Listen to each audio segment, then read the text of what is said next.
আয়াত ৫ বাল ক্বালু আদগাসু আহলামিম বাল ইফতারাহু বাল হুয়া শাইরুন ফালইয়াতিনা বিআয়াতিন কামা উরসিলাল আউয়ালুন। অনুবাদ: বরং তারা বলে, এসব অলীক কল্পনা, হয় সে এগুলো রটনা করেছে, না হয় সে একজন কবি। অতএব সে নিয়ে আসুক আমাদের কাছে এক নিদর্শন, যেরূপ নিদর্শন সহ প্রেরিত হয়েছিল পূর্ববর্তীগণ। তাফসির: ১ নং ফুটনোটের বিবরণ: যেসব স্বপ্নের মানসিক অথবা শয়তানি কল্পনা শামিল থাকে সেগুলোকে আহলাম বলা হয়। এই কারণে এর অনুবাদ অলীক কল্পনা করা হয়েছে। এর আরেক অর্থ হয় মিথ্যা স্বপ্ন।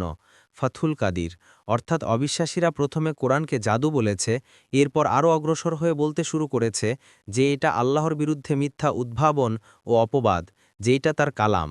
অবশেষে বলতে শুরু করেছে যে আসল কথা হচ্ছে লোকটি একজন কবি, তার কালামে কবিসুলভ কল্পনা আছে। এভাবে কাফেররা সীমালঙ্ঘন ও গোরামির বশে যা ইচ্ছে তাই এ কোরআনের জন্য সাব্যস্ত করছে।